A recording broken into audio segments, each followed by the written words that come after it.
legends start.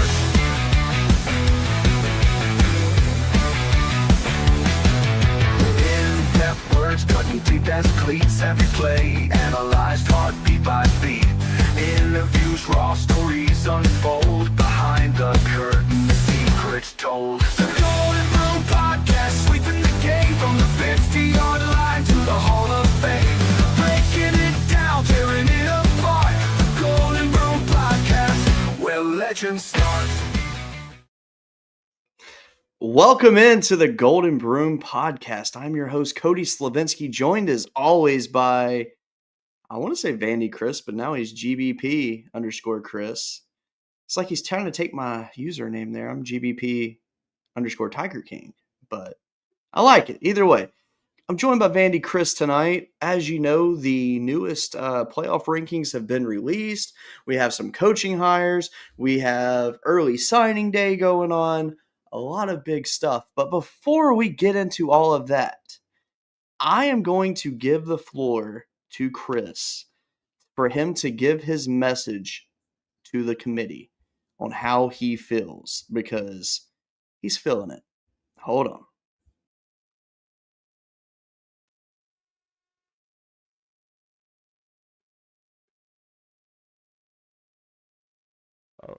He muted himself.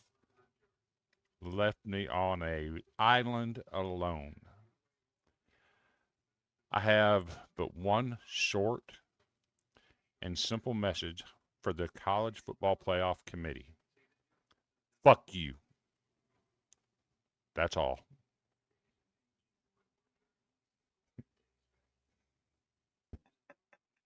Oh, that's fantastic, Chris. I'll save my bullet points for when we can have an actual discussion. I mean, I think that was beautiful, though. I mean, I think that's how it needs to be. I mean, let's be real. It is truly a shame what the committee did. I mean, all right. So one thing you've made clear is that if Texas is ranked ahead of Vandy, you understand that. You're not going to argue that. You straight up said that. But it's not Texas that's the problem. It's not. Because let's be real. Texas had a good win. Mm-hmm. They looked impressive in their win. They closed out the second half well against A&M. Boom. It happens. That being said, Miami. Weaker strength of schedule. And may I add, I'm the one that was defending Miami previously. Mm-hmm. But let's be real. A weaker strength of schedule. Yes, they have the signature win over Notre Dame. Congratulations. Beginning of the season, it happened.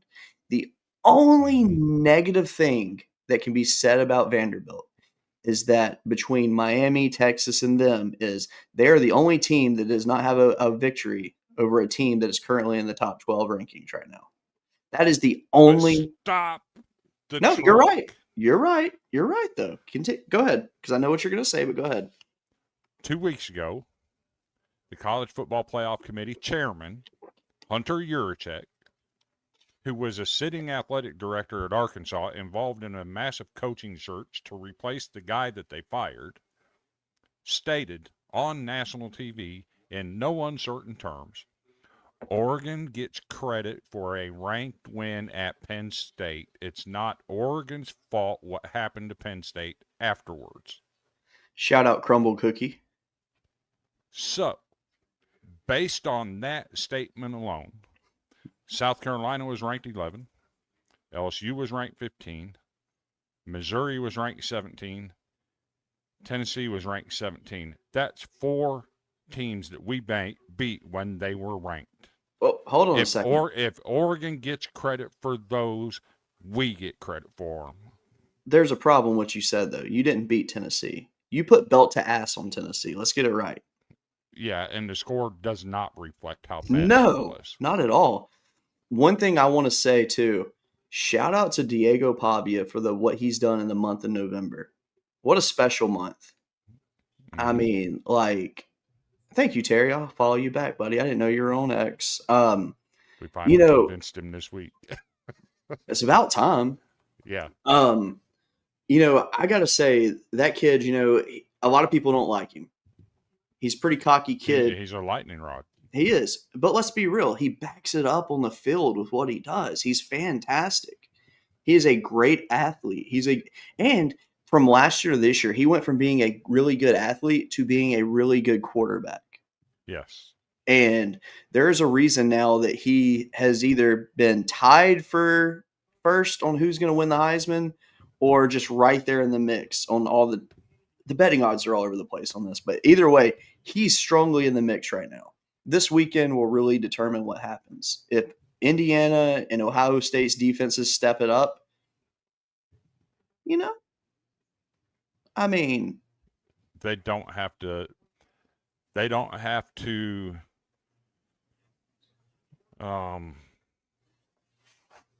cranial inversion themselves on this.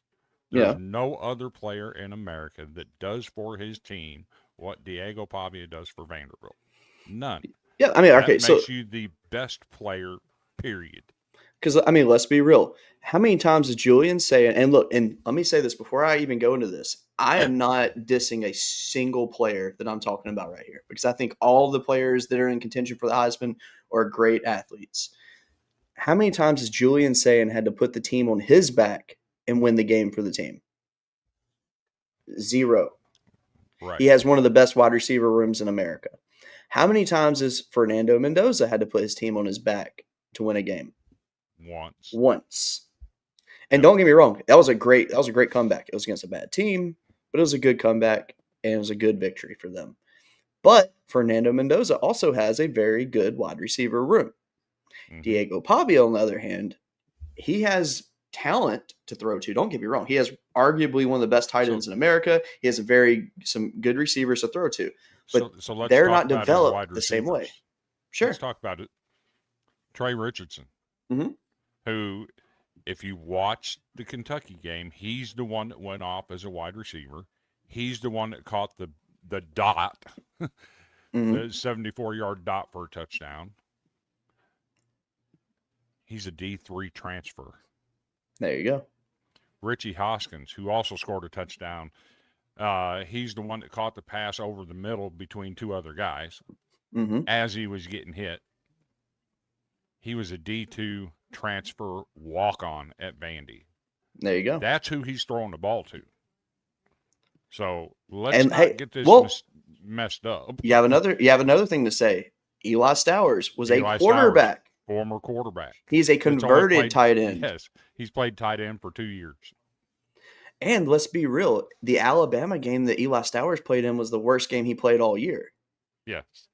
And had Stowers been able to step it up, there's a good chance that Vanderbilt wins that game. Mm-hmm. I mean, Vanderbilt gave that. Both losses, Vanderbilt gave it away. It wasn't that they were outplayed, it's that they handed the game away. That Texas game, the beginning of that game, let's be real, that was a video game situation. Yeah. That was if they played that game again, that's not what it would look like. There's no chance. We saw what the fourth quarter looked like in that game. Once Vanderbilt got into it, they were that's cooking. What people are forgetting about is the game is 4 quarters long. Yes, the first 3 quarters were not great, but the game is 4 quarters. If there had been another 5 minutes left in that game, Vanderbilt wins that game. 100%. 100%. There's no question about it. I really think that what Pavia has done for his team this year, because he's put that team on his back every game they played. Mm-hmm. Don't get me wrong. They had a few cupcakes at the beginning of the year. I will say that for their schedule, that's the one thing that hurt them is the teams they scheduled out of conference did not live up to what they could have. They had bad years, unfortunately, and that does not help them. We did what everybody else did. We scored. Sure. We played a Power 4, we played an FCS, and we played a G5. Everybody does it. Yeah, Don't knock us for it. Yeah, unfortunately, Vanderbilt didn't have a top 25 out of conference win there because that would have helped them, I think. But at the end of and also, why did Missouri go to unranked after winning the other day in the CFP? They were ranked. The same reason we dropped from 13 to 14 in the AP poll on Sunday after a 21-point win on the road against an rival in their house that was favored to beat us.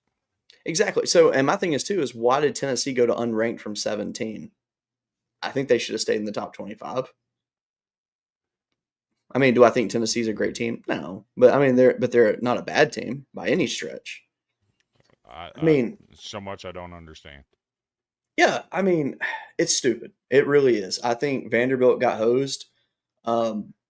It's truly a shame that this team, gets 10 wins this year and they get punished. Mm-hmm. So my whole thing is, okay, I get Texas. I get it. I get BYU. I get it. I do. Yep. But Miami, what in the hell are we seeing here? I'm telling you, it is just because of the Notre Dame win. That's all it is. I discovered something in my research on this issue. If you look at the Big Ten, compare the way their teams finished in the Big Ten Conference, and line it up with the college football poll. Mm-hmm. Ohio State, Indiana tied for first. They're first and second in the poll. Oregon's third in the Big Ten. They're listed 6th, 7th, whatever it is. You look at the SEC. They're listed in order other than Alabama. Yeah. Alabama's playing for the championship, but they didn't finish technically second in the league because, tiebreakers and stuff. Yeah. But Georgia, A&M, Oklahoma, Alabama, it's in order.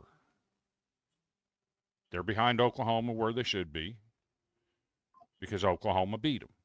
Yeah. In the Big 12, Texas Tech listed first. They won their conference. BYU was listed second. Why is the only conference that's not listed in the same order the ACC? Yeah. The third place team in the ACC is the first one listed in college football poll. Yeah. Why aren't they listed? Why isn't Miami behind at least Virginia? I can make an argument for them to be ahead of Duke. Yeah.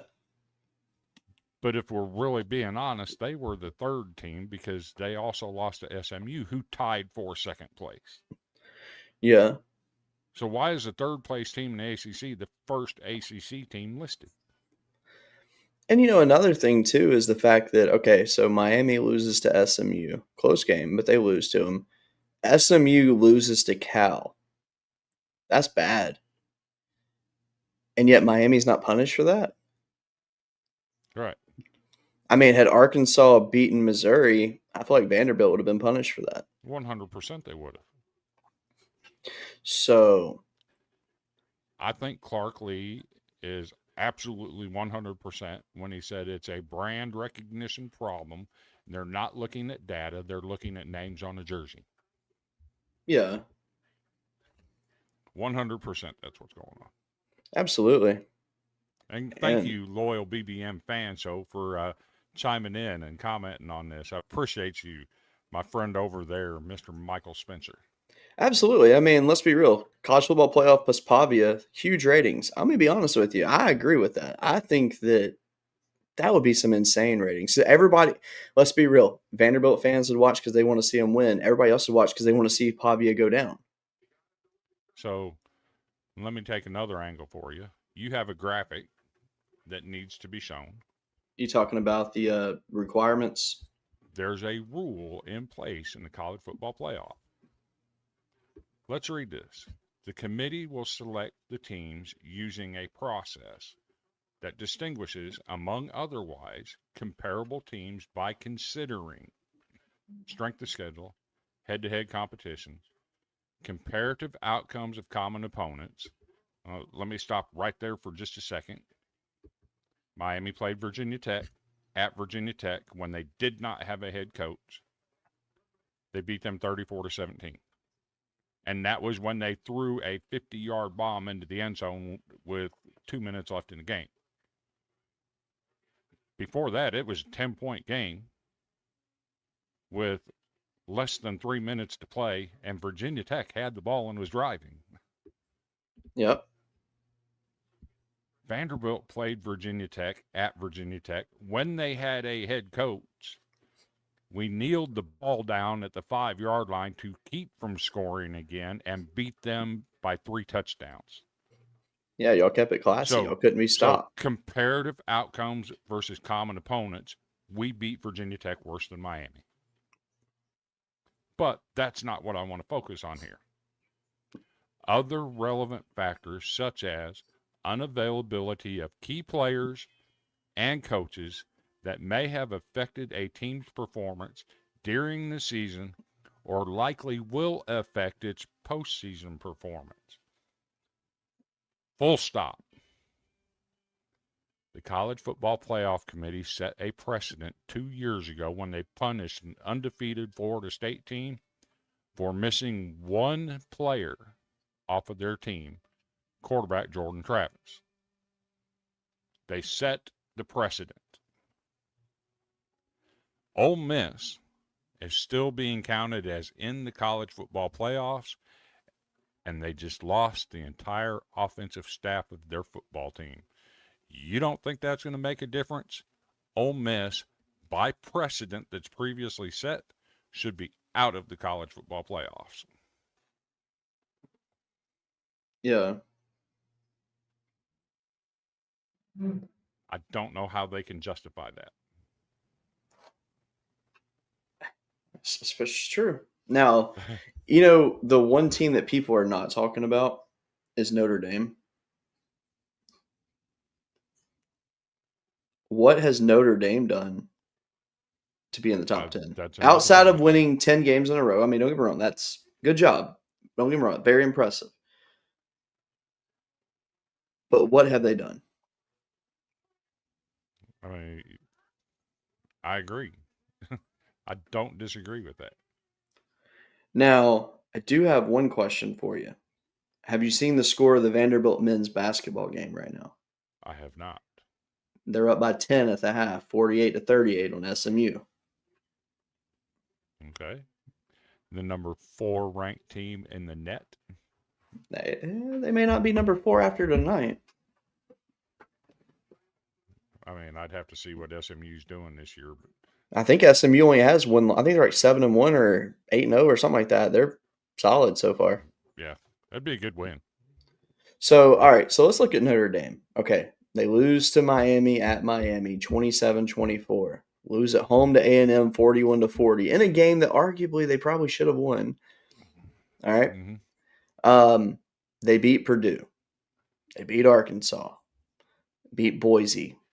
Beat NC State. Beat Southern Cal. Struggle win against Boston College, which is not good. They beat Navy, but wasn't Navy's quarterback hurt in that game? Is that the game he got hurt in? I think that's the one he missed. Let me look at the stats real fast because I'm pretty sure that's what happened. Yes, Horvath didn't even play in that game. Makes a difference. Huge difference. They beat Pitt. They beat Syracuse. They beat Stanford. What in that? And by the way, they beat USC by only 10 points at home. Mm-hmm. What in that stretch makes you say, oh my gosh, Notre Dame needs to be top 10? I don't think there is anything there. It's name brand recognition. That's all it is. I mean, so I'll put it this way. All right, Southern Cal, Pitt, and they're good wins. Don't get it wrong. Those are good wins. All right, but hold on. Southern Cal, Pitt, and Navy.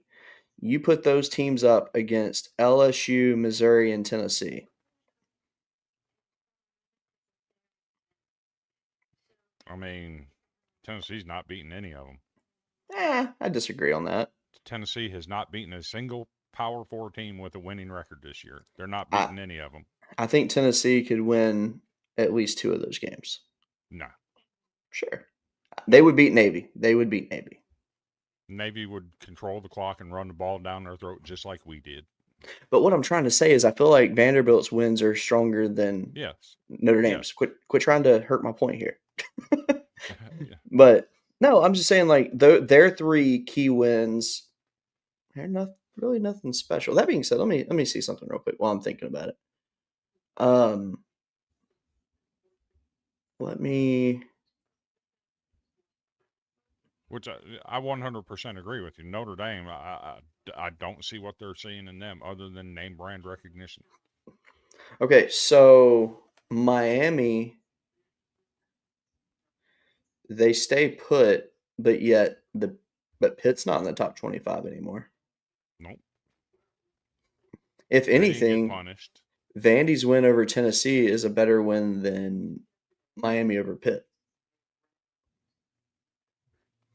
The way that Should it be. happened, yes, Should be. I'd say. Yeah. Yes.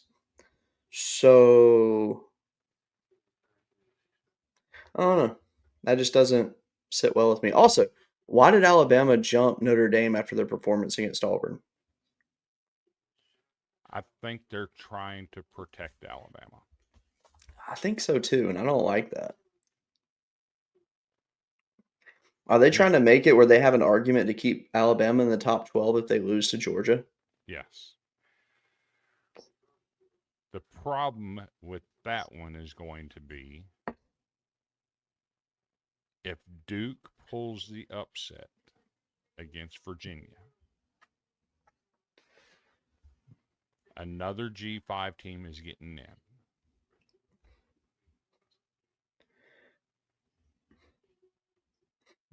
That being said, the chances of Duke beating Virginia are pretty slim. They're actually pretty good. Virginia's already beat them at Duke. Look at the score in that game.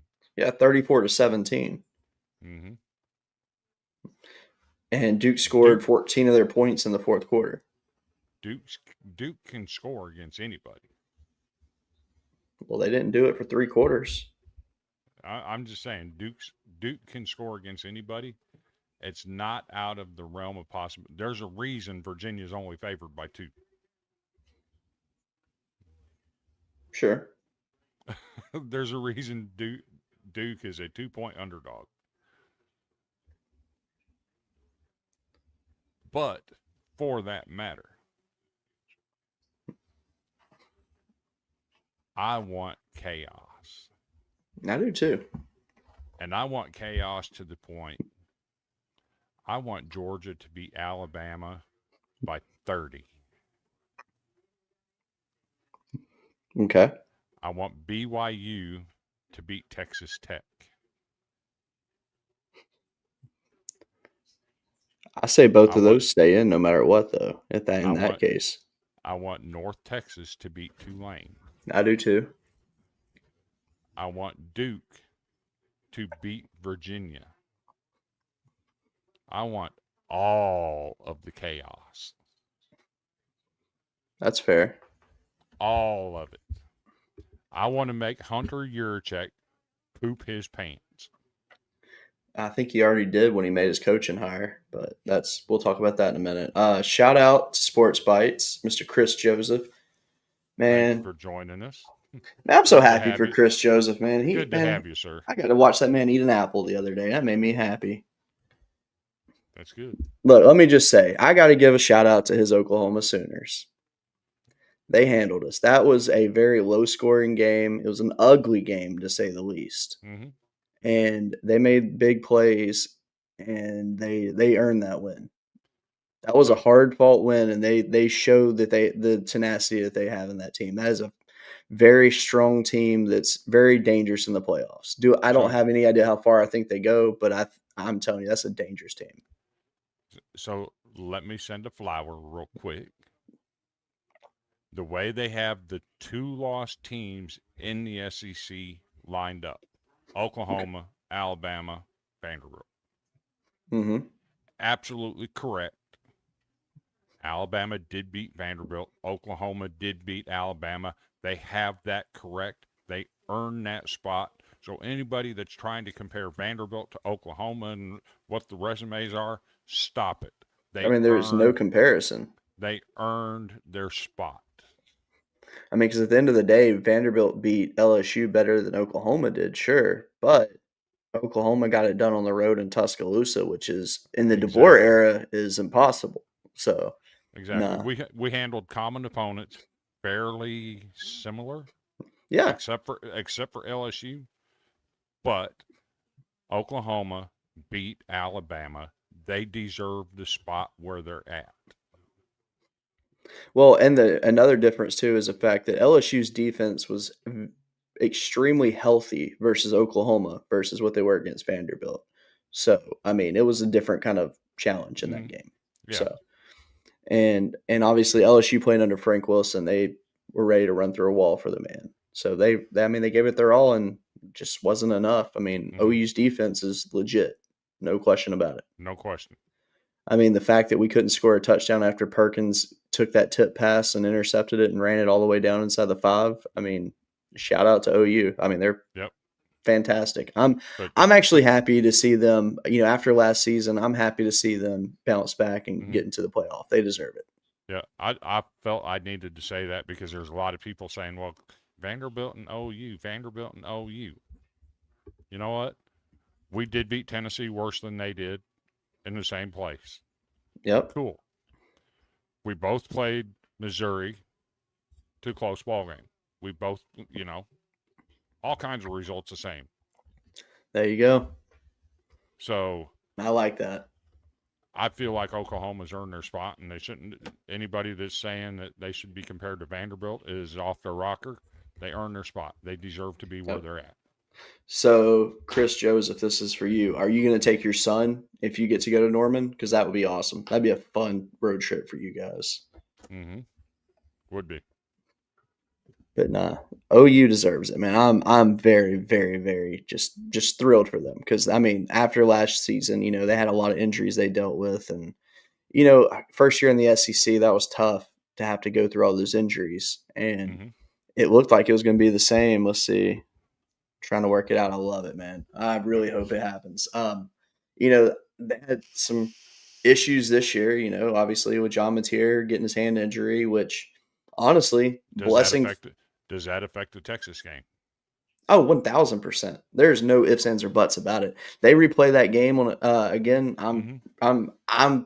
I will say OU wins that game 7 out of 10 times. If I'm being honest, I really Yep. think they do. But I think one advantage for OU going into the playoff is Mateer gets some extra time for his hand Yeah. and gets to rest it up, feeling better, and Yep. I'm excited. Yes, yes, yes, yes. Okay. So I'm gonna upload that graphic that Chris Joseph sent me the other day because let's see. Let me find it real fast. Yeah, because he sent it to me the other day and it was absolutely fantastic.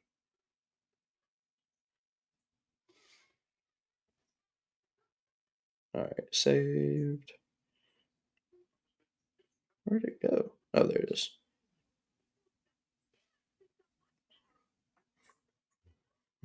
Because a lot of people have been talking about how OU's offense is, you know, not that great this year after the injury and all that.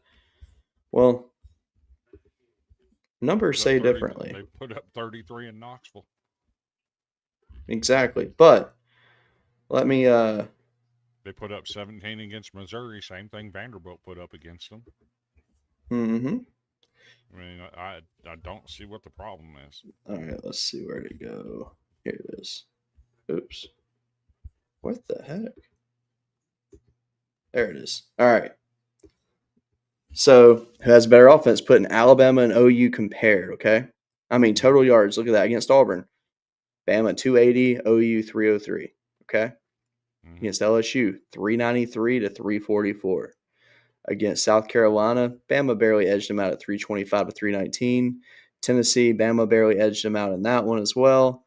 And then Mizzou, I mean, very close. But as you see, though, it's not like OU is, Mm-hmm.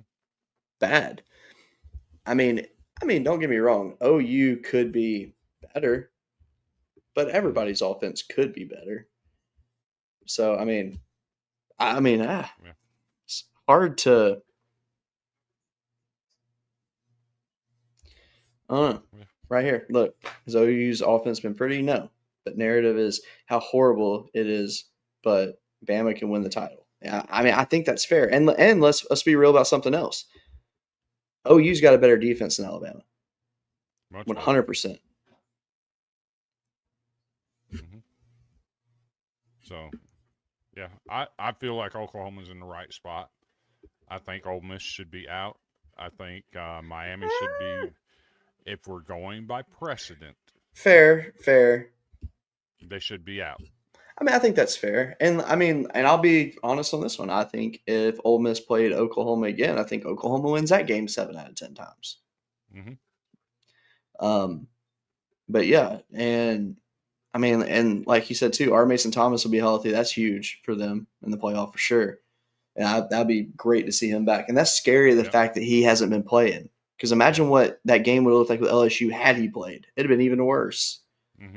Because he's reckless, and I love it. But I don't know. I'm excited. Let's go ahead and, since we're kind of on the topic of the rankings, let's pull up the current CFP rankings right now. I love it. I love it. It's basically common sense, right? Yeah, absolutely.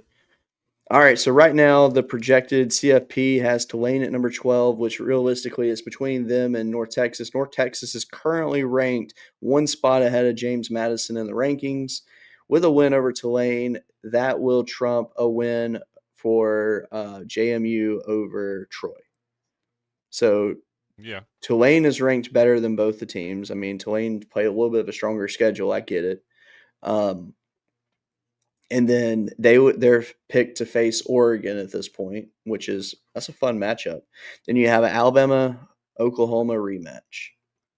Alabama-Oklahoma in Norman for a playoff game, good Lord. mm-hmm. Those fans are already awesome.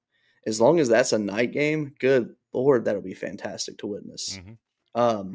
Virginia's the projected winner of the ACC against Ole Miss. In that game, I'll be honest with you, I think Virginia gives Ole Miss fits. Yeah. They're just a wild football team. Do I think Ole Miss should win? Sure. But no, in these kind of games, Ole Miss plays close.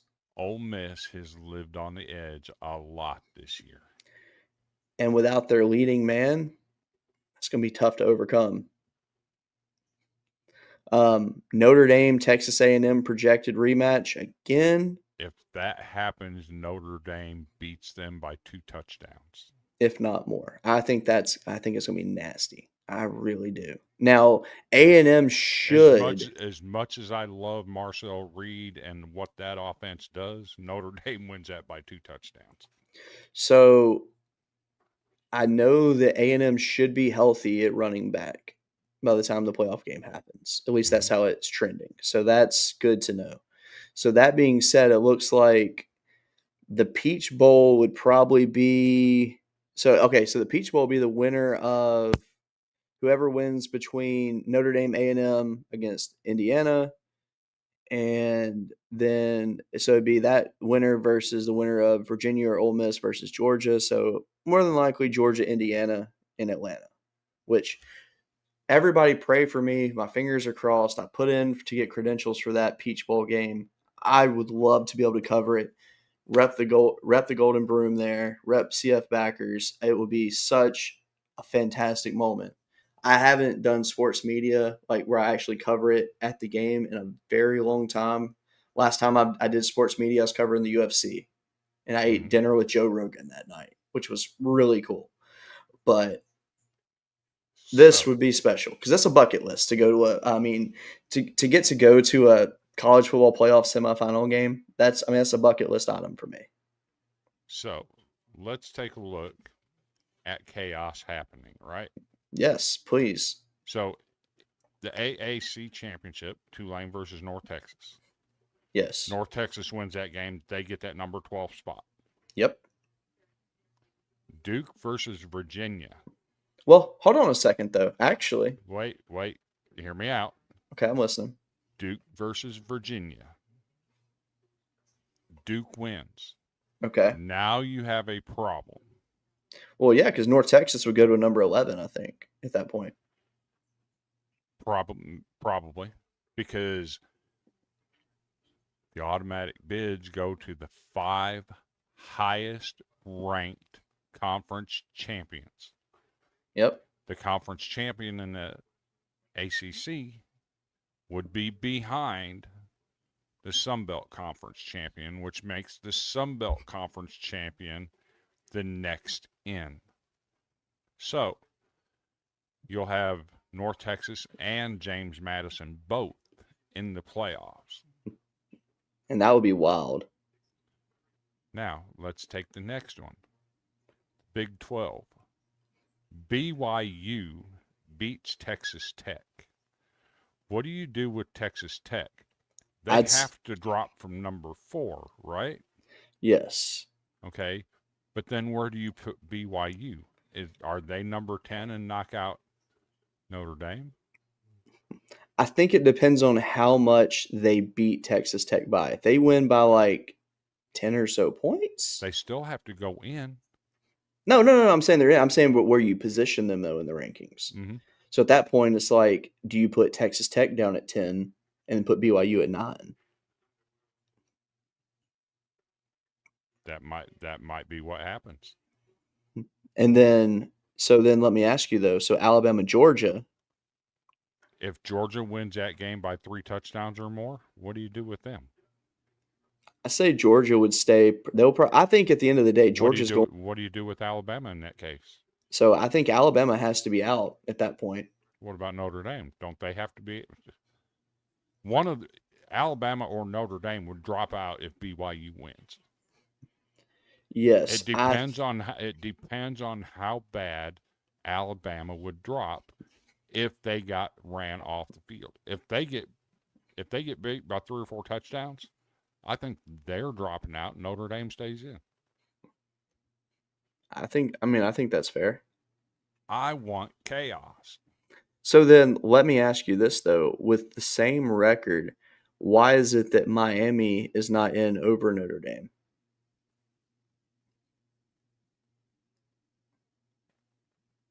I thought head-to-head mattered.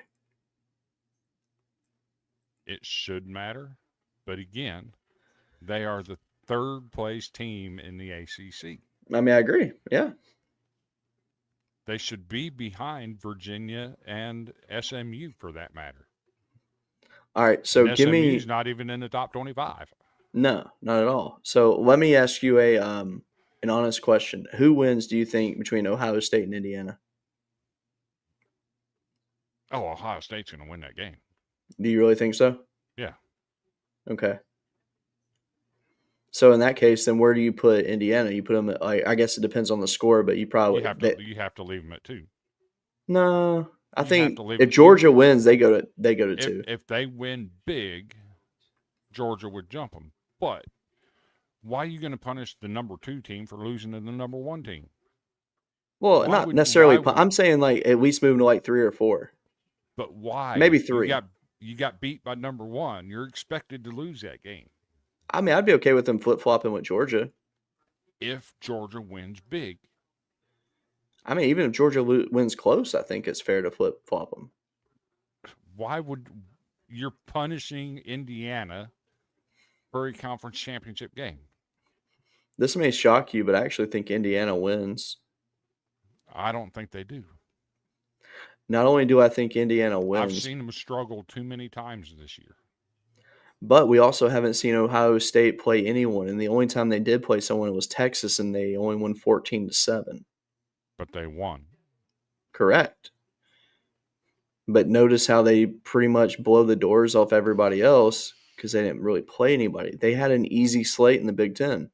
Their first real challenge, essentially, outside of Washington, who ended up not being that great, was Michigan. And Michigan's not that great.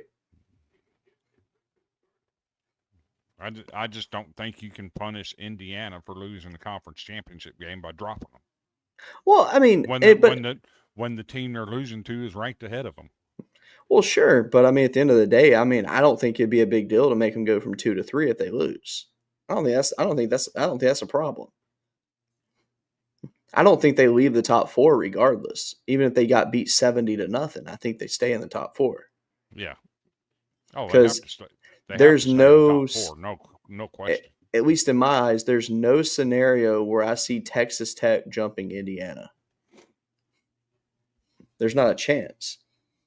I mean, I I think don't think Texas so Tech is either. good, but I think, let's be real, I think if Texas Tech plays, say, in Oregon or, North Texas or whoever, I mean, I'm not so sure Texas Tech gets by those teams. I mean, I think they probably beat North Texas, but I don't think they beat Oregon. Is Will Stein calling plays for Oregon? I haven't seen the reports, but I would think so. Because I I know don't. Brian Hartline is for Ohio State. Yeah, so in that case, then yes, I would say he is.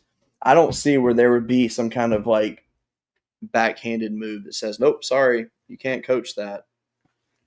I see our friend Sarah over here cheering on the Rebels. Ugh, I don't like Ole Miss. But I have to say, and I'm going to say this till I'm blue in the face, Oh my god. Brian Hartline coaching for Ohio State is a different situation. Oh yeah, he's a Then, coordinator. Coordinator and a head coach are two different okay, things. hear me out. Hear me out. Him calling plays for Ohio State is a totally different situation than Charlie Weiss calling plays for Ole Miss. Completely different situations. What you mean? Charlie Weiss is an official employee of LSU University. That's an in-conference rival. You cannot let that man call your plays. I You think that's can't. fair. I You think that's can't. fair. And for comparison, if the coaching staff at Ohio State left and went to Michigan, do you think Ohio State would let Michigan's offensive coordinator call their plays in the playoffs? Not No, a no, chance. definitely not. Now it makes me wonder. And I mean, what do you think? Do you think Charlie Weiss is going to even put anything in any of the players' ears about hit the portal, hit the portal, hit the portal? 100% I don't trust it. I will say this. I think that there needs to be someone around Charlie Weiss at all times to make sure that he doesn't try to do any kind of backhanded stuff. Like, I'm not to question his character. I really don't Right. know much about the kid, but I mean, he might be a. I You mean, just can't let that situation happen. yeah. I mean, I get that why he wants to go back and call the plays. He doesn't want to give up on his team. I get that. I do. I get it. I get it. But I think there needs to be something set in place where it's guaranteed that he's not in there trying to stir up something Mm-hmm. for after the season. Because if that's the case, I think some kind of penalty needs to be enforced. Even though it benefits the team that I cheer for, I think some kind of penalty would need to be enforced towards LSU should he do something like that, because that's wrong. Yeah. And that's why you can't let him call plays. I think it's a huge mistake by Ole Miss.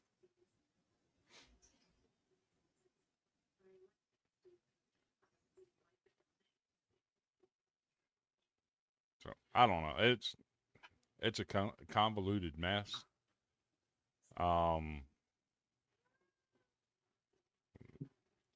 I just have no faith in the playoff committee. I heard some Yeah. information today that of the credentialed media covering the playoff committee, the vast majority of them are Miami graduates or Miami affiliated. Really? Yes.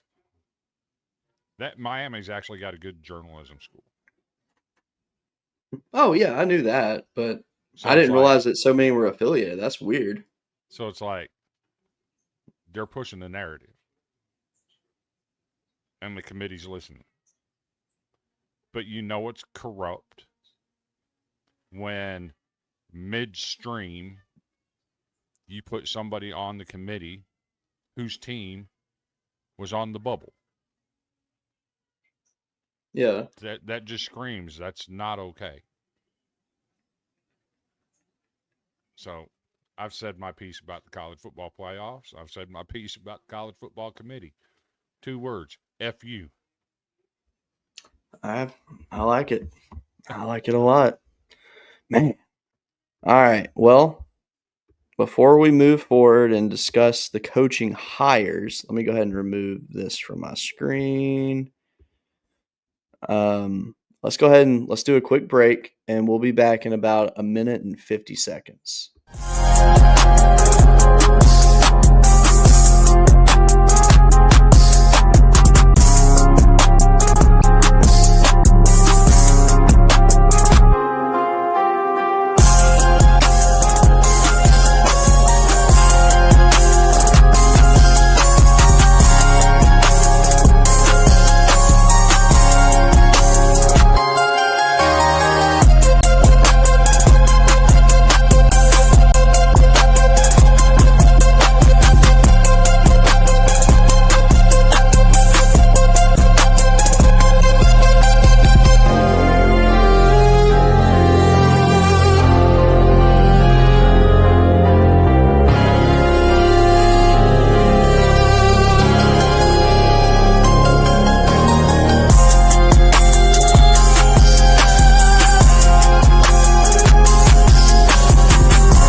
All right, welcome back. Shout out to Brandon for making that, man. That thing is awesome.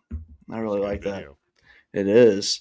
All right, so we are back, and before we close the show out tonight, we're going to do a couple things. So we're going to talk about the new coaching hires and show our rankings of those, which we'll have to explain these a little bit because I had to make a last minute edit for a ranking. So I literally just did an asterisk and put him where he would be in the rankings because I just was not going back and redoing all that.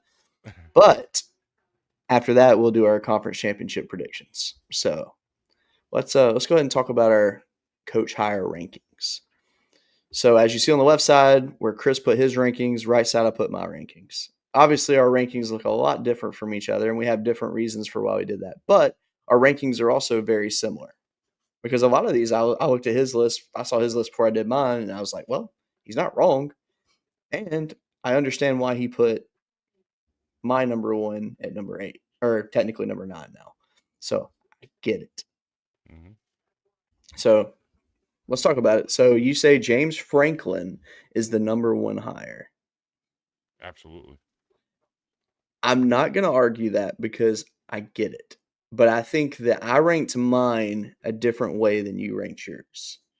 So I will say this. Everything that Franklin has done since being announced as the head coach at Virginia Tech, especially what he did this morning, I get it. Let me tell you something. You putting crumble cookies out there for everybody to see is the ultimate FU to Penn State. Yes.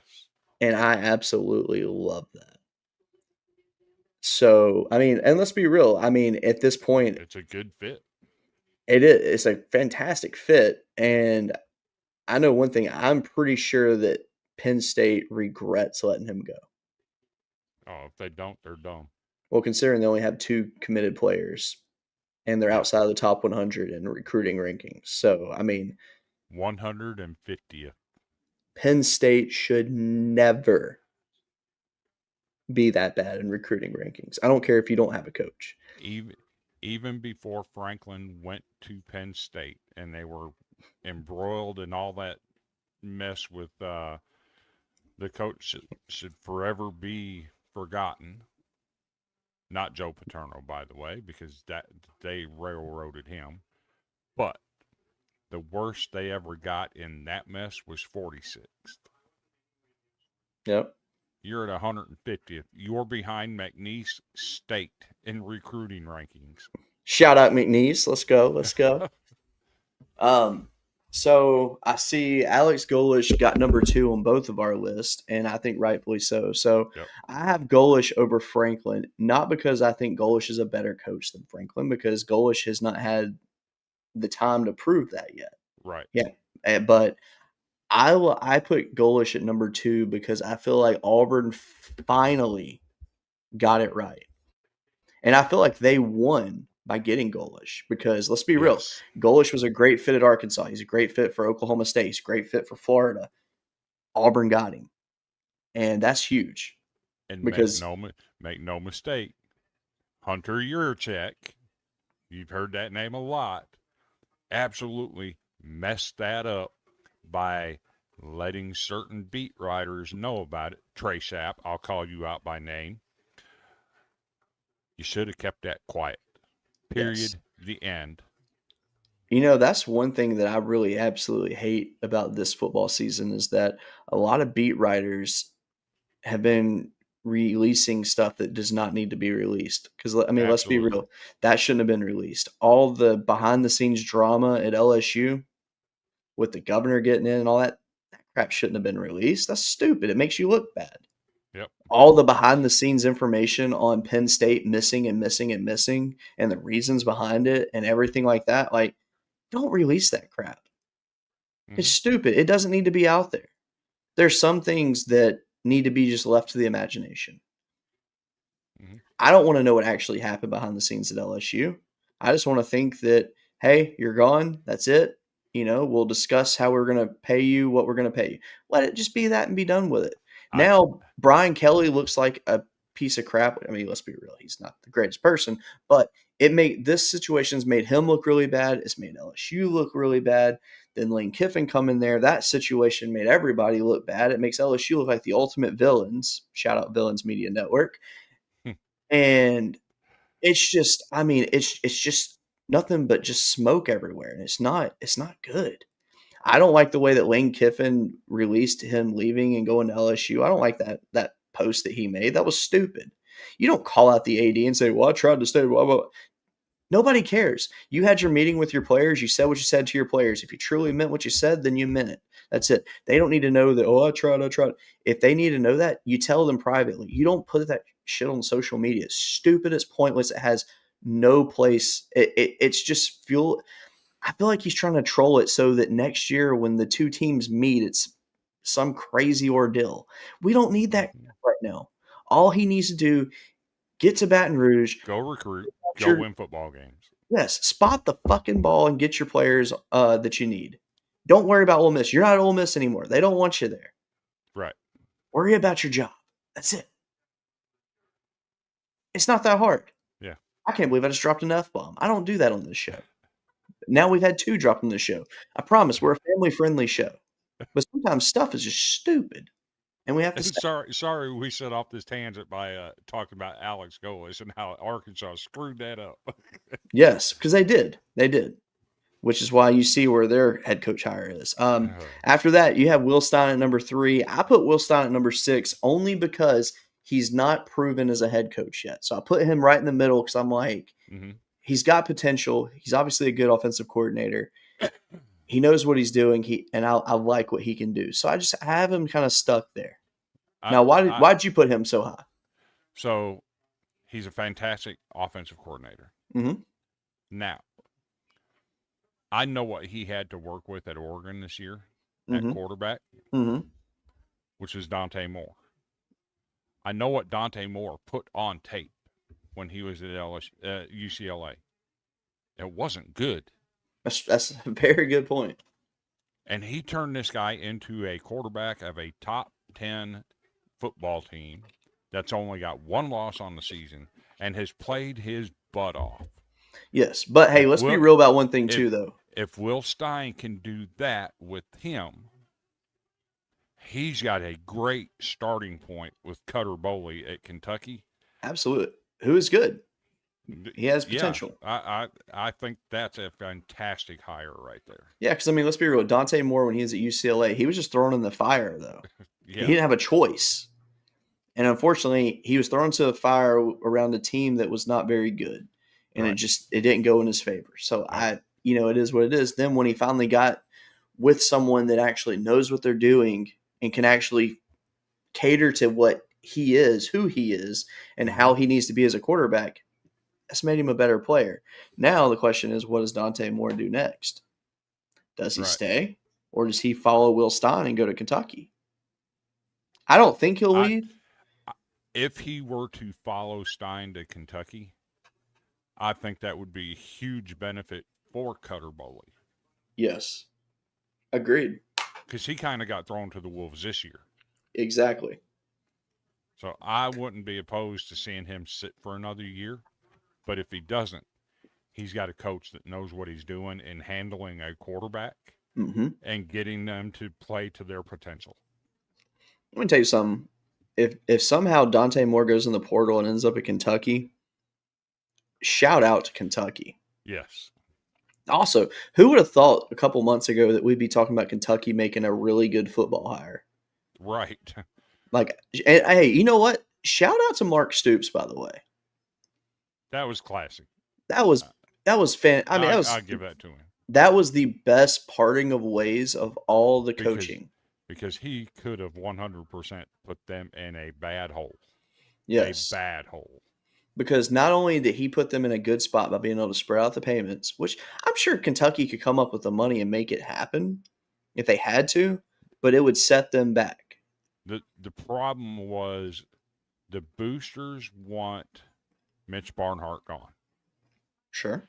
They were not willing to fund the buyout for Stoops because they didn't want Barnhart to make the hire. They were willing to sit with Stoops for another year so Barnhart would be gone and the new AD could do something. Well, they need to give Barnhart some props because he made a hell of a hire. Yes. I'm still shocked at how quickly that happened. It went quick. Quick. So they had, apparently Barnhart had his guy. He knew what he wanted and he went for it because there were only 2 interviews done. There was Brian Hartline and Will Stein. Both guys wanted the job and they went with Stein. Now, of course, we'll get to Brian Hartline later, but credit to Kentucky. They handled business. Absolutely. The next one on our list, Alex Morris. The reason I have him at 4, and I'm sure he's probably the same, is because the people that I have above him, I feel like are just a step ahead. I think Alex Morris, though, he's a quarterback whisperer. If Mestemaker is not at Oklahoma State next year, I'd be surprised. Mestemaker fits exactly what Oklahoma State football has been known for throughout the years. Yep. I really hope he follows his coach because his coach gave him a chance, and they both worked for each other. And credit to North Texas for allowing Morris to stay with the team until the season is over. Yes.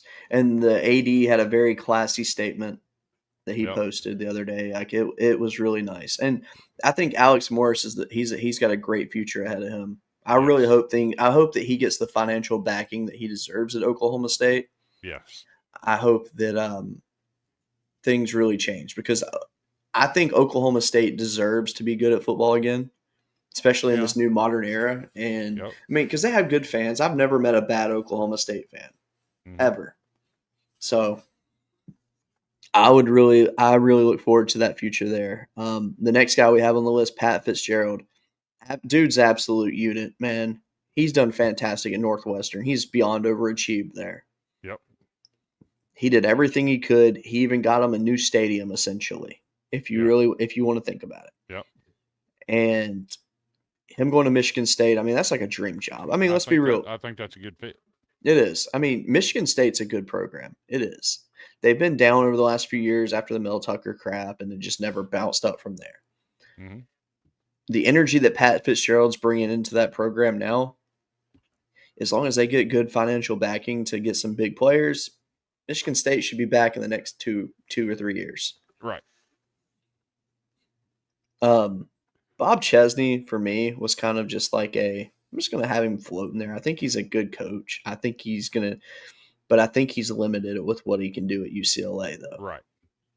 And that's why I have him so low on my list versus you having him in the middle. I mean, we got a couple slots between them. I like his ability to do stuff. Yeah. And what he's done at James Madison.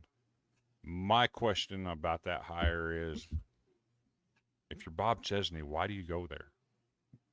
There's nothing about UCLA that today tells me that's a better situation than he had at James Madison. I mean, unless he just likes the LA culture. So I don't understand that move at all.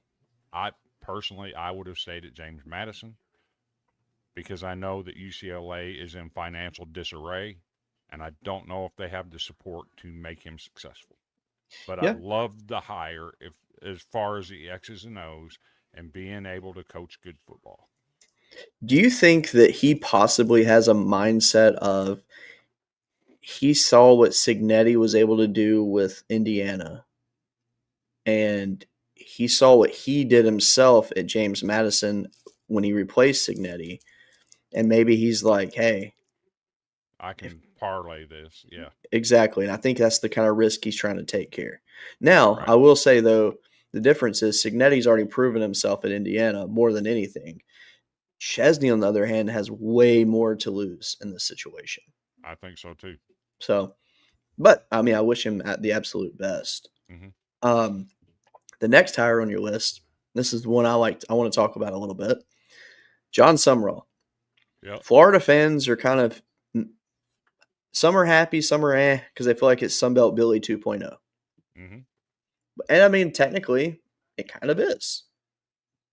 Except, John Sumrall is a really good coach.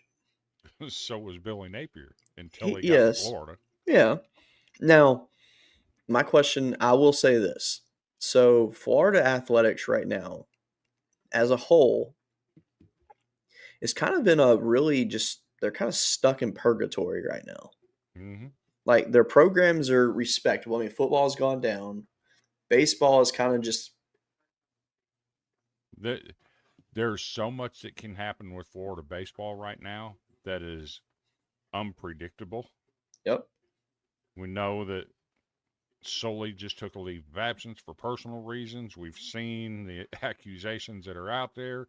I don't want to talk about him, but there's a chance he might not be back. Which is weird because they I name the interim coach, and a week later he takes a different job. That was shocking. Florida athletics right now is in a weird position. You just don't know what's going to happen there. I agree. But for me, the reason I put him there, it's not so much about him. It's about Florida. Because they had an opportunity to be number 2 on this list. And they gapped. They gapped on it. Yes, I feel like they definitely, had they gotten Golish or even they'd Kiffin. Be number 2. Yeah, they got Golish or Kiffin, they're number 2 on this list. Because Kiffin fits Florida better than he fits LSU. Let's just be real. But no, I mean, I will say this though. Florida did. I mean, I think they did well. Yep. But they went from having an A+, or I'll just say a solid A hire to having a B hire. Unfortunately. Now, when I look at this now, I'm starting to think that maybe I underranked Brian Hartline because, well, let me tell you why. Okay, I think Brian Hartline has a great future ahead of him as a head coach. I really do. I think he's going to be able to get the job done. I'm more impressed at the fact that South Florida was able to pull him. Because, I mean, they did it quick. That didn't take long either. No, it was a very fast hire. You know, John Gruden was actually rumored to take that job at first. That was the first name. He actually spoke to them on Sunday. Exactly. Now, I don't know if it was of him being interested or an interview. It could have just been an advisory role of who would you get. Well, I think what it was, because I mean, he's made it clear that he wants to coach again. He has. I think it was more of just a conversation. I think it was more of him hearing what they're wanting, them hearing what he's wanting, not like hey, let's interview and go full into this. Let's just see where each of us are at, and let's see if this would be a match. And I think that's all that was. Yeah. And then Heartline happens, and I think it's a great hire. I do. I think that the fact that they go from a coach like Golish to a coach like Heartline, let's be real, those two guys are very similar. So I So like the hire. I like where USF is going. I just don't know if Heartline can continue what Golish was doing, just I mean, because he doesn't have the experience. let's be real. Like replacing an Alex Golish at a G5 school is like stepping in and replacing a. I don't want to use Nick Saban as an example because that's like Clark Lee. really high. Yes, that's like Somebody right that now having to go into somebody that's Vanderbilt and replace yeah, a Clark Lee. somebody that's built something out of nothing. Yes, and I mean that's tough to do, and I Right. mean big shoes to fill to say the Big least. shoes, yes. All right, so then the next coach on your list is Lane Kiffin, hmm and you told me doesn't do anything for you. I get it. Because other than the last 2 years at Ole Miss, what has he done? Well, Cool. He had 2 good years at Florida Atlantic or I don't even count those Florida years. International, whatever it was. But if you go back and look, he really didn't do anything at Tennessee. He takes the Raiders job, gets ran out of town. He takes the USC job. They left him standing on the damn tarmac because he sucked and they ran him out. Then he gets a Raiders job. They ran him off. I mean, what has he done? It it doesn't pull my strings that he's that great of a coach. I mean, 4 of the 6 years he was at Ole Miss, he had at least 10 plus wins. That's solid. 2 of the 3 years at Florida Atlantic, he had 10 plus wins. At USC, he had a 10 plus win season. One in 4 years. Let's see. In his time coaching, he has only had a losing record, a 500 or losing record twice. One at Florida Atlantic and COVID season at Ole Miss. He went 5-5 that year at Ole Miss. Right. I get all that, but he's never won anything. No, he really hadn't. He's zero conference championships, zero conference championship game appearances. Yeah, I mean, What's the draw? let's Cool. see. If you want to win 9 games a year, he's your guy. I mean, the best. Let's see. Lane Kiffin's biggest flex would be 2023 for sure, and his team went 11-2. They went 6-2 in conference. Unfortunately, Alabama was just really good that year. Only Mhm. losses were to Alabama on the road, 24-10, and then at Georgia got blown out 52-17, and then go on to the Peach Bowl and defeat Penn State, and they won 38-25 in that, and they finished 11-2. That was a great season for him. Sure. It was, but he didn't get an SEC championship. He didn't go further than he's never really pushed through that threshold, and that's where this hire for LSU is weird to me, is because Kiffin finally got to where he had dreamed to be, essentially, hmm and he walks away from it. That's Is that him saying that he had no faith in his team advancing? So he was ready for the payout and just go? I don't know. It's just It's very weird. Yeah, it's weird to me. It doesn't pull my strings. If you want to win 9, 10 games a year, he's your guy. Yeah. But he hasn't really done anything to prove that he is that guy. I mean, that's fair. It is. So the reason I have him number one on my list is because finally LSU targets a coach and their number one pick is who they land. That made me happy. Fair. Now, I will say, and you've heard me say this from the beginning, I have not jumped on the Lane train. I'm not on the Lane train. He's my coach. Right. I support him, and I want him to do his absolute best. But from the beginning, I wanted Clark Lee, which who wouldn't want Clark Lee after the season they had this Fair. year? You know, I wanted a big name. Like I really did. And don't get me wrong, Kiffin is a big name in the industry. He is. What he's done at Ole Miss has been great. But is it good enough? Right. I mean, a lot of people are sold that he's gonna thrive and do all these wonderful things. Well, I'll believe it when I see it. Exactly. I will not be sold on this is gonna sound crazy. I'm not sold on Lane Kiffin as a coach until he hoists that trophy up. Which one, the SEC or the Natty? Both. Fair. If he wins the SEC, cool. I'm happy. I'm thrilled. Mm-hmm.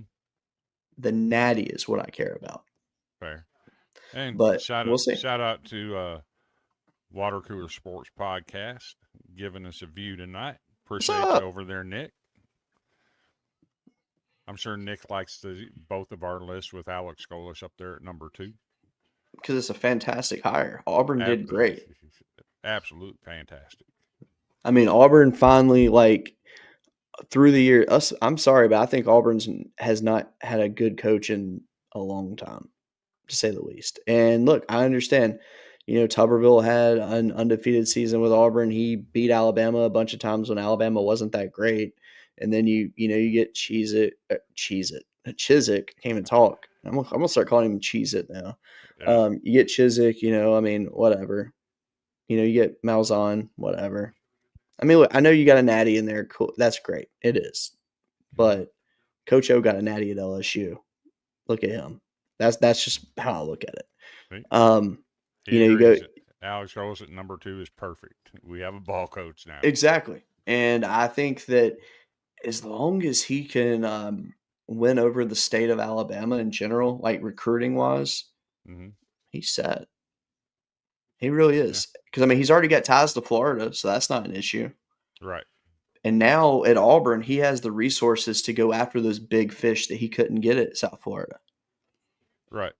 Now, my big question is, though, can he keep this team together? I think there's a couple guys that are probably going to transfer. But guess what? Don't sweat it. Let this man do his thing. Well, don't jump off the train just because some guys walk away. If they walk away, they don't want to be there. If they don't want to be there, you don't want them on your team.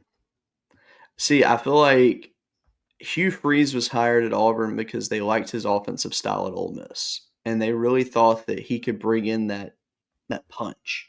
Mm-hmm. I think bringing Alex Golesh in, not only do you bring in that punch, but that punch goes through a wall and it just destroys everything because the talent that's currently on that team, Deuce with Alex Golesh, oh my gosh, that's not fair. Yeah. If he can keep that receiver core in check, if he can just keep his offense in check and not lose them, he's set. I'm curious to see who he decides to be his other coaches. Do you leave DJ Durkin as the defensive coordinator? I would. Durkin has been retained. Okay, good. I don't know. That's huge. We don't know if he's going to be the DC or whatever, but he has been retained. He's bringing in Kobe Burns, that was his offensive coordinator at South Florida. I think he's got a good staff put together. I tell you what, the Cody Burns coming in, that's making me happy. That really, I like seeing someone go back to their school and get to coach there. That's cool. Yeah. Speaking of coaching hires, also, Memphis and Tulane, they're on the hunt for a coach. And both schools have actually interviewed Blake Baker from LSU, the defensive coordinator, who is another name that I said that I would have been okay with being named the head coach at LSU because I like him. He's a great guy. He played football at Tulane, so I get it. And they say that it's pretty much his to lose at this point. Memphis would be a great pick for him as well. Will be the DC. That's awesome. I like that. Basically, you're getting what you saw at South Florida up in Auburn, except with a little bit better talent there. But yeah, I'm thrilled for Auburn. They deserve it. They do. Auburn are great. Those fans are great people. The rest of our list, Stanford getting Tavita Pritchard. I think it's a good move. I do. I don't know nothing about him. What I do know is that when they decided to make the change, a former alumnus donated $50 million to their NIL program. I don't know who that former alumnus is. I have my suspicions. It was never made public who it was. Shout out 49ers. I don't think that guy has that kind of money. Because I know who you're talking about. Oh, you're thinking Elway. Never mind. I think it was John Elway he's got that kind of money. It's fair. Yeah. If you're going to invest in that program and give him the resources, sky's the limit. Yeah. Now, my question is this. Why didn't Andrew Luck just step in and take the job? He's the director of football operations already. I know, but I'm saying, like, why not just step in and be the head coach? Because I don't think he wants to be a coach. He's more of a management type guy. I mean, he's an intelligent guy, so I get it. Got a good question here. Why isn't Chesney higher? Because the hire makes no sense. I'll explain. Yeah, the hire for doesn't Chesney. make any sense. For Chesney. It makes sense for UCLA, yeah, but not for Chesney. For UCLA, that's a good pick. But for Bob Chesney, there's nothing about UCLA that says it's a better program than James Madison. Currently, by the way. Historically, yes. Currently, no. Yeah, I can go into some numbers. Since 2019, UCLA's athletic budget has been $18 million in the red or more. And all total since 2019, they're $217 million in the hole. I don't know that UCLA has got the resources to make it a successful move for Chesney. I personally would have stayed at James Madison. How the heck is UCLA baseball so good when their athletics department is terrible? Because it doesn't require a lot of money. I mean, to get a guy like Rock Cholowski, though, my God. The baseball program doesn't take the kind of money the football program does. And that's... Have you noticed that I've dropped a lot of baseball nuggets tonight? Mm-hmm. Can you tell where my mind's starting to finally shift back to? Let me tell you something. I am so ready for us to get back to baseball. It's not even funny. Oh, we'll get there. I'm ready for it right now. We got a little bit of basketball coming up first. Oh, there's gonna be a lot of basketball talk. I mean, speaking of that, let me before we get to the worst hire on our list, which by the way, I know you had the Cal spot and the Penn State spot like moved up in your list, but I put them at the bottom because they weren't filled. Cal is filled. We'll update that one, but let me. I need to check on the update on the basketball games because I'm genuinely curious what's happening in the SEC currently. All right, right now, Virginia is smoking Texas 80-53.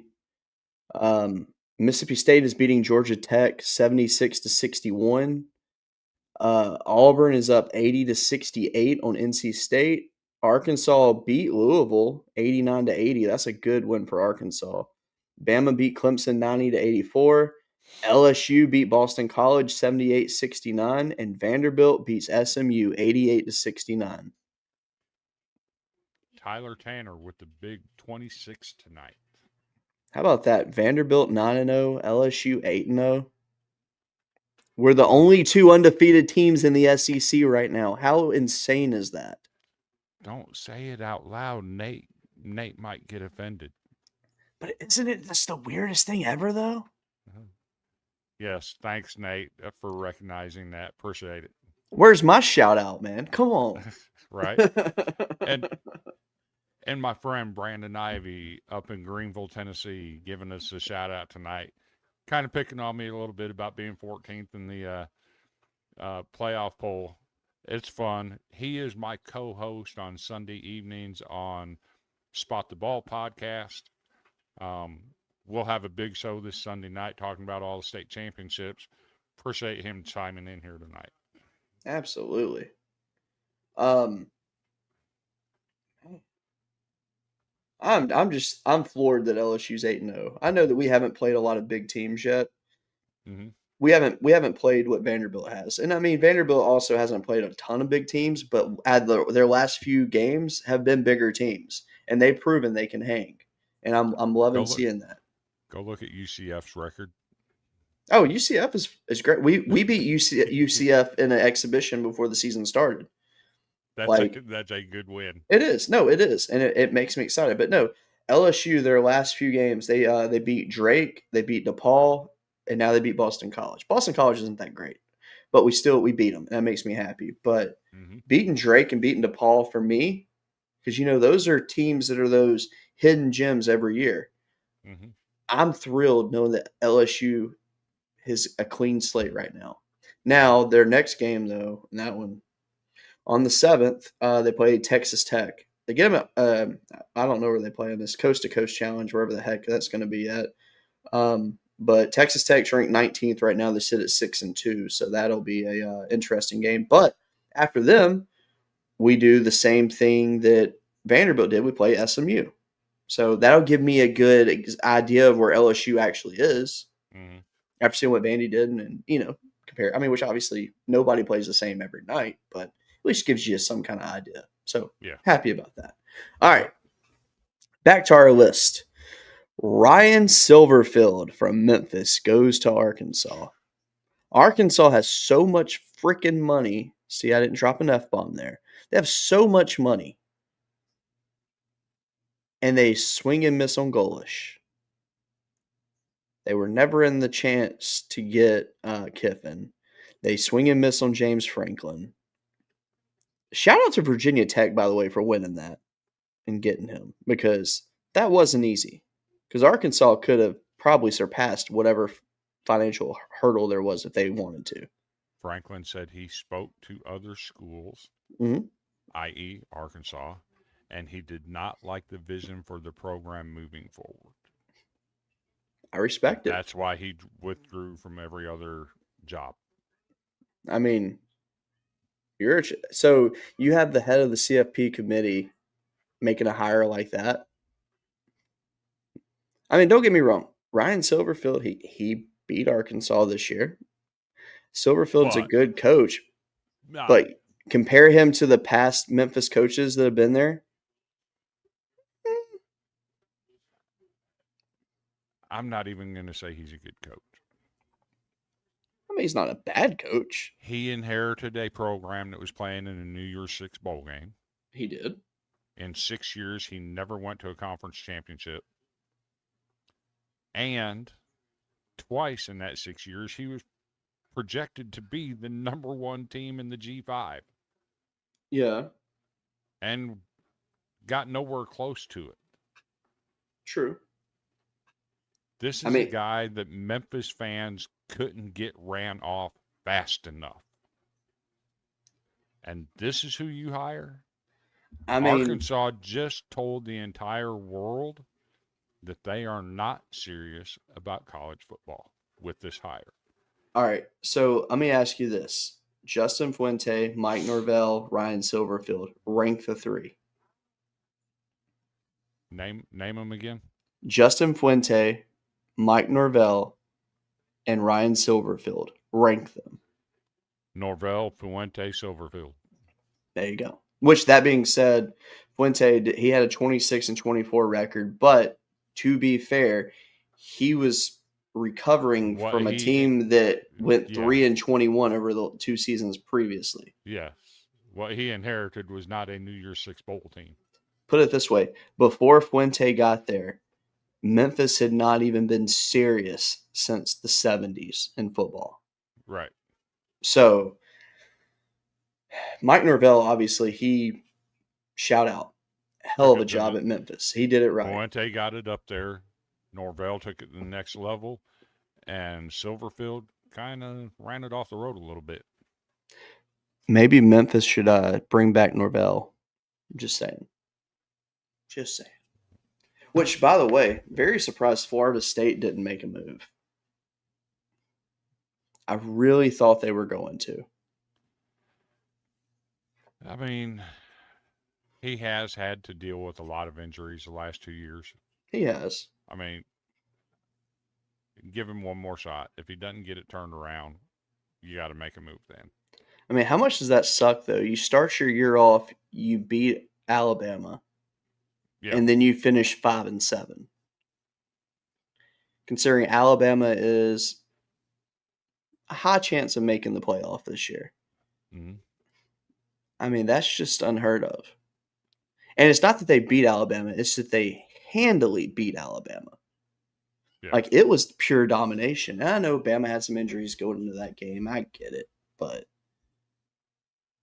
that is the biggest, like, actually, no, it's not the biggest, no. No, Penn State was bad this year. That was bad. LSU, that was very bad. Clemson, that was bad. But at least Clemson and LSU got bowl eligible. Like, they're good. Mm-hmm. They at least got over that hurdle. But Penn State, there's no excuse there. But Florida State, though, going 5-7, when you start out that high. But you started out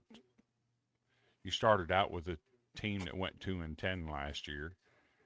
Yeah. They made improvement. They did. But when you beat a team like Alabama to start the year, and it's all looking good, and then one game against Virginia, and your season just does that. Let me derail this argument quick. The Las Vegas Raiders beat the New England Patriots in Week 1.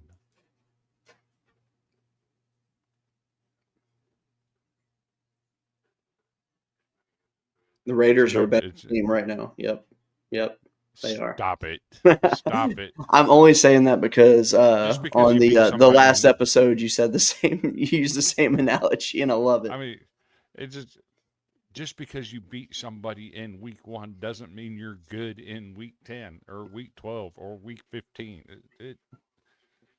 That narrative has got to stop. That's fair. That is. I mean, it's just. I mean, I'm more that it just blows my mind though that they started out with a win that high, and it just went like it. From what I saw Week 1 from them, it made me say, not only Florida State back, but they're a contender. Mm-hmm. And now it's like you just got blown out by Florida, who's very, very bad at this point. Mm-hmm. Like it's crazy. So I don't know. Let me pull it up. I forgot who Cal hired. They hired the defensive coordinator from Oregon. Yes, Tosh Lupoy. That's right. I forgot about that. I would put that ahead of Pritchard. That's fair. Let me look up. There's another one on here that I'm going to put below Silverfield. Who? Colorado State. Who'd they hire? They hired Jim Moore Jr. And I get it. Okay. But that's not a fit at all. And there's nothing about Colorado State that says it's a better program than Connecticut and what he had going on there. If you win 10 games at Connecticut as an independent, you're going to be in the college football playoff discussion. That's fair. Why would you walk away from that to go to Colorado State that has never done anything? Yeah. The fit is weird to me.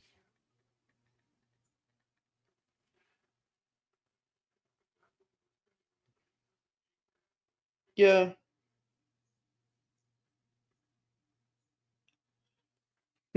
Oh, there was another new hire today as well. UAB hired Steve Englehart from Presbyterian. Okay, that's a good hire. It is. Yeah, they went 10-2 this year. They didn't make the postseason, but they did beat Mercer. Okay. So that helped. That's a good look. But no. So let me ask you, why do you have Lupoy so low on your list? Just curious.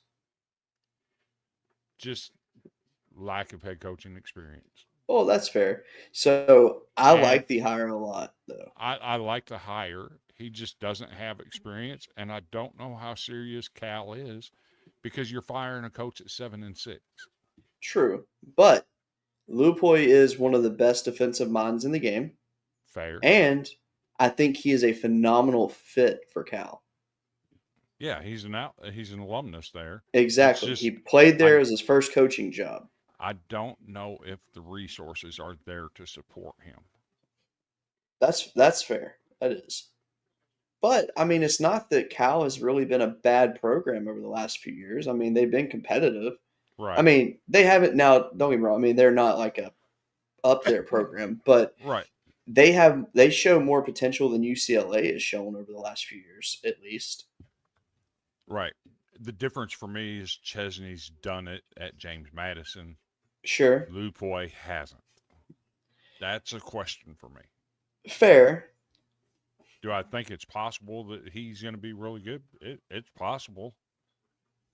I just have no evidence to support it. Yeah. I will say this though, everywhere that he's been in college, he's been great. As a coordinator, obviously. Everywhere Derek Mason went as an assistant, he was great. And Yeah. we see what that's turned into as a head coach. He's great in terms Stop of it. lining up his bank account. Yeah. That's about all he does good. I'm still blown away that he has a job. I mean, like as a coordinator, sure, but that they're staying with him for another year. Yeah, like if you told me he was a DC at Middle Tennessee State, I'd be all right. Now we're talking. I can see it, but head coach, nah. But I mean, but the problem is though, he's a good guy. He's a good guy. Very likable guy. So it's like it's hard to talk negative about the guy, but it's also like, come on, man. The results are just not there. Some people are meant to be coordinators and some are meant to be head coaches. He was meant to be a defensive assistant. Yeah. There's one coach I'm going to look up real quick because I'm genuinely curious to like what he's even doing right now. Interesting. Do you remember years ago when Auburn almost hired Turner Gill when he was at Buffalo? Mm-hmm. All right.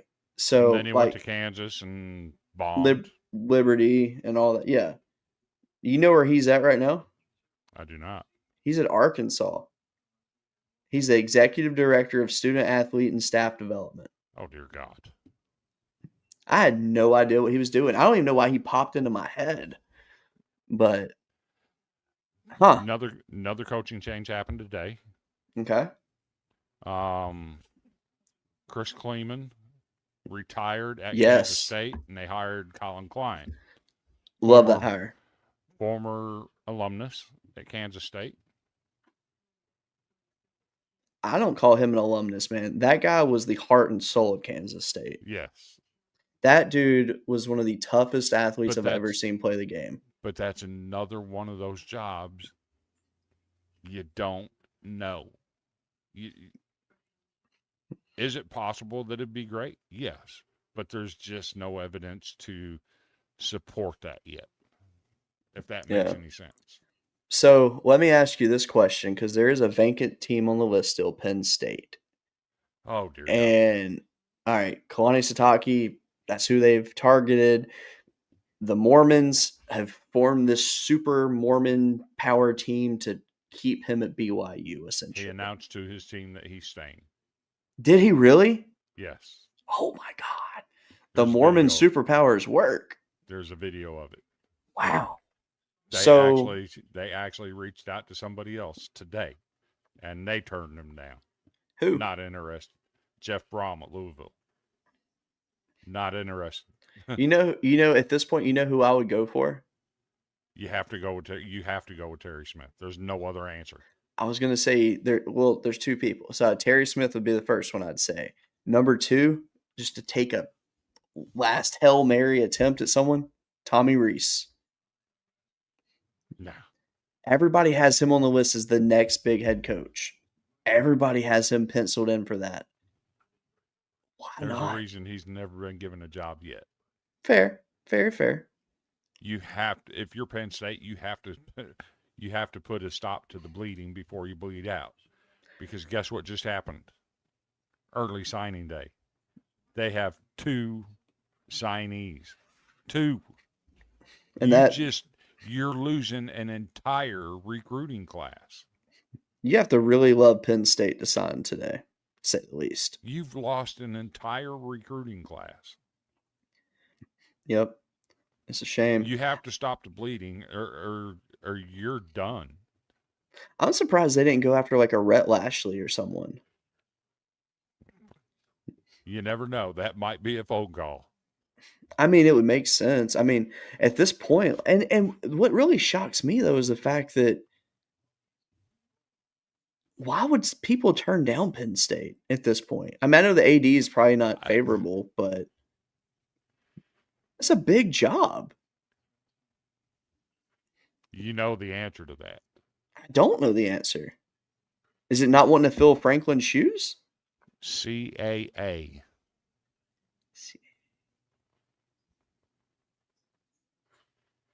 Who works for CAA?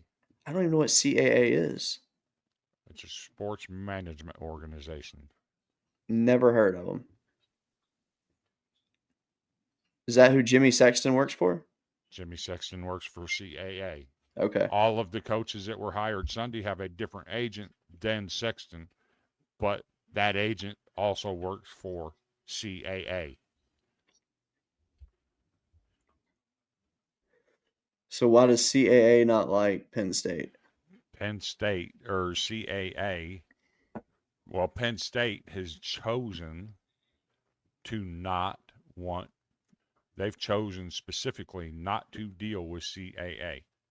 Is it because of the contracts that they put up? Yes. Well, it sounded like originally that LSU wasn't going to work with CAA.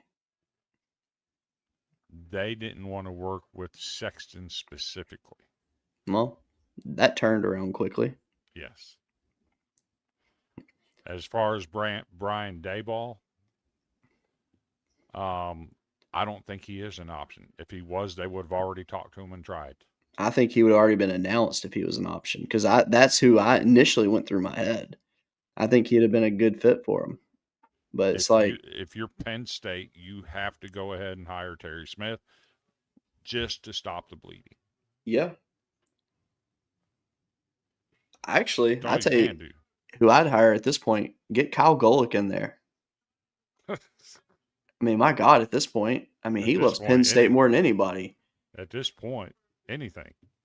You can't keep going this way. Shout out to Kyle Golick, by the way. That man is one of the best journalists out there. Writes up some great pieces. He's a very good writer, great human being. I really like that guy. He's been on our show before. Very good dude. Because you look at what they've done. Signetti, no. Rule, no.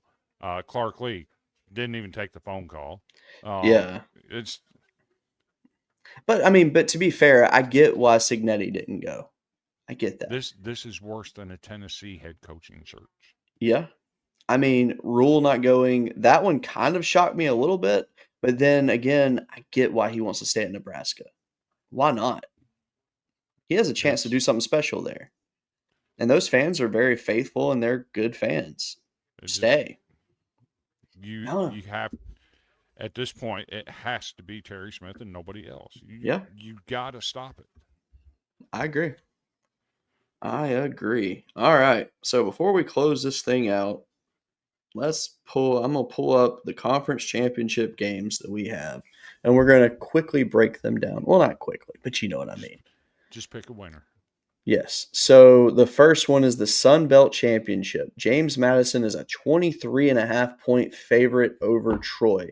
Let me verify that they did not play this year. Yes, they did not play each other this season. Troy is sitting at 8-4 right now. I'm assuming you're going James Madison. James Madison, and they can name their score. Yeah, so James Madison covers a 21.5, you think? Oh. But then again, with Bob Chesney leaving, does that affect the team? He's still coaching. I know he's still coaching, but knowing that he's leaving, does that affect how they play? No. Okay. I'm picking James Madison as well. Okay. The next big game, American Conference Championship. Tulane versus North Texas. That's actually a playoff eliminator game. The winner of that game is in the playoff easily. Yep. And I love that. I love that you get an eliminator game like this. It makes me happy. Tulane is sitting at 10-2. Their losses this year were to Ole Miss. That was a kind of a blowout loss, actually, and that was not a good one. And then they lost to UTSA, which there's no excuse for that. That's embarrassing. Mm-hmm. But their biggest wins this year, they were able to beat Memphis at Memphis. That was a good win for them. Sup, Silverfield. They beat Duke at home. That was a good win for them. And then they beat Northwestern as well. Another good win for them. So, I mean, they played a tougher slate than North Texas has. But North Texas also has that 59-10 decimation of Washington State. Washington State's a team that's played everybody super close, including Ole Miss, which is just weird, but it is what it is. Who you got? Two teams that are losing their head coach, by the way. One of these teams has, against everybody they play except for USF, they've told them to go out, get their own tree branch, tree limb, tree branch, twig, whatever you want to call it, brought them back into their house, made them drop their pants, and then used the twig on their butt. Yep. And that's North Texas. I'm going with the Mean Green. I like it. And speaking of North Texas, they hired Neil Brown today to be their head coach. I like that hire, actually. I think it's a fine move. It doesn't move the needle for me. I mean, it doesn't do anything. I mean, I think Yeah. for I think it's fine. Like, I don't think it's going to make them better or worse. I think it's just. Do I think they'll be 11-1 this time next year? No, Nope. not a chance. Because Mestamaker, if you can retain this roster, sure. But let's be real, there's no chance. But yes, so we both have North Texas going. So James Madison, North Texas as our two options for the playoff. Maybe both get in, maybe one gets in. We will see. All right, Big 12 championship. BYU rematch with Texas Tech. First time they met, Texas Tech absolutely dominated them. The score was closer than it should have been, but Texas Tech didn't score as much as normal, but absolute domination. But BYU now has a chip on their shoulder. Their coach is staying. Their coach turned down Penn State for them. And also the Mormon Super Fund that got put behind him. But is that enough for them to rally and beat Texas Tech? I'm gonna say the same thing I expected in the first game. BYU's an out physical them. They're gonna pull the upset. Go Cougars. Okay. I'm taking Texas Tech. I'm sold on the team. I like them. I like their defense a lot. So, and I've never said that about Texas Tech. And that's still sounds weird to say. Yeah. All right. I'm going to skip the two big ones and go to the next one because this next one is honestly, of all of the conference championships games, this one to me is the lowest tier of them all, including the G5s. It's lower than that. Duke, Virginia rematch. First meeting, 34-17 win for Virginia. Duke scored one of their touchdowns on a pick six in the fourth quarter. It was essentially shut down the entire game. Had one good drive offensively in that game by Duke. Does Duke get it done, Chris? I know you want it to happen, but will it happen? What I want to happen and what I expect to happen are two different things. I want Duke to pull the upset. However, I've been working on an article this week about the Virginia football program, and I've learned a few things. There's a little bit of side motivation going on for Virginia,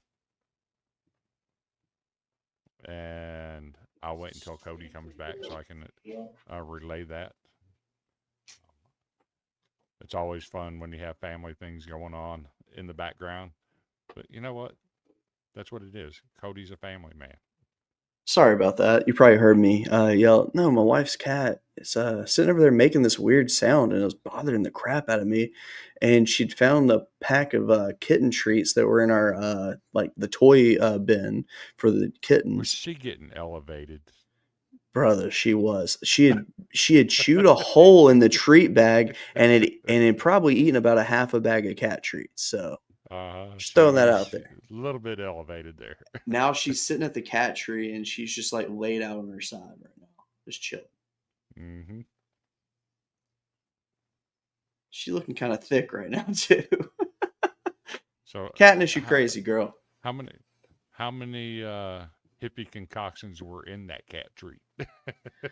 Good question, because it does say catnip on the bag. So, But as I was saying, I'm working on an article that's going to be published on college football backers later this week. I've learned some things about this Virginia football program. There's some motivation behind this team. Don't want to go into details, but 3 years ago there was an incident that involved 3 of their players. They finally got some closure on that this year. I expect this to be highly emotional for them, and I think they handle business. I think so too. Actually, I'm actually really excited for Virginia having the opportunity to potentially make the playoff this year. Mm-hmm. Their win against Florida State, that game was special. It really was. Yeah. And when I saw that, I was like, all right, I like what I see. I did not think they would be in this position though. I thought that it was like a one and done for them. Yeah. But hey, shout out to them. Fantastic season by them. All right. Sometimes you find these teams that have special stories behind them, and it gives new perspective on what they've done. Mm-hmm. It's once you read this article, and I'm done with it. I think people are going to see some things about Virginia that they didn't know. For sure, absolutely. And I'll there's a good chance I'm gonna be the one editing said article, so I can't wait to read it. All right, so SEC championship, Georgia rematch with Alabama. First game this year they played, pretty close game. Georgia is currently a 2.5 point favorite. Which, by the way, before we go into this, let me just go ahead and say, because I did not read these lines of the games before. Sun Belt Championship, Jesus, the line shifted since we looked at it. It went up 2 points. So James Madison is now a 23.5 point favorite instead of 21.5. North Texas is a 2.5 point favorite over Tulane. Texas Tech is a 12.5 point favorite over BYU, and Virginia is a 3.5 point favorite over Virginia. Georgia is a 2.5 point favorite over Alabama right now.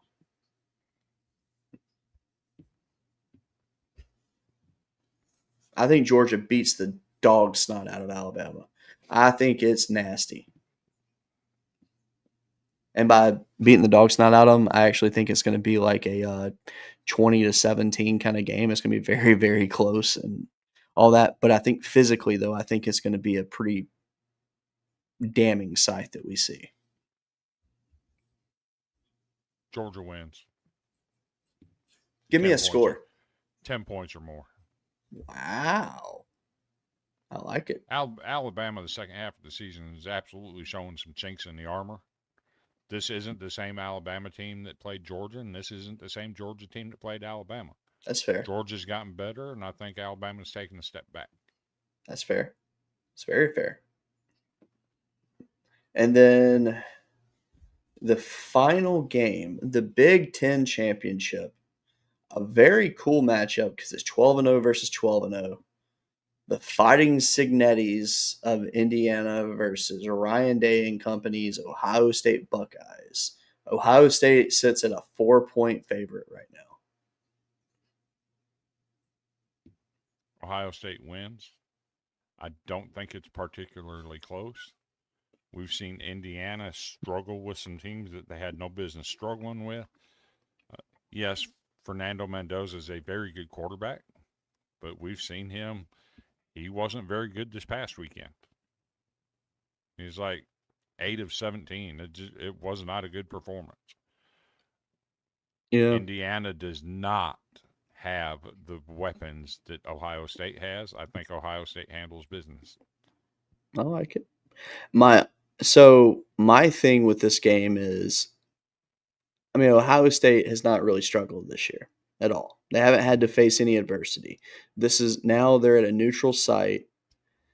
They're playing a team that went to Eugene, Oregon, and beat Oregon this year, which that's a great win. That's probably the strongest win there is this year. I mean, because Alabama beating Georgia is not stronger, in my opinion. Just saying. But no, I think Indiana having that big game experience already, which I mean, don't get me wrong, Ohio State has the same thing because they played Texas. It's a big situation. Something in me though, it's like something about Kurt Signetti. I can't pick against the guy. It's hard. It really is. I think that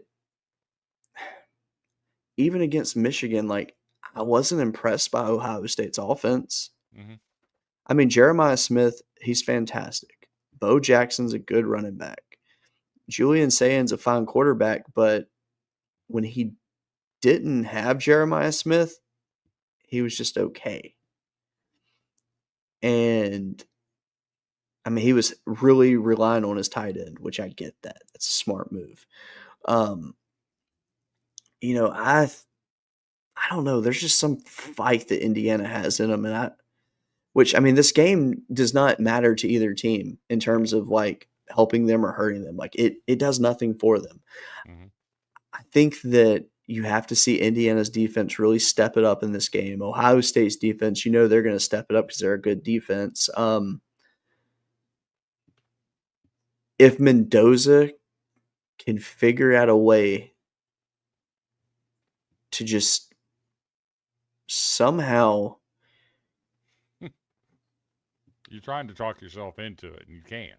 I know, it's tough. It's like, because when I look at the linebacker core that Ohio State has, and I look at their secondary, I'm like, where do you find a weakness on that defense to pick them apart?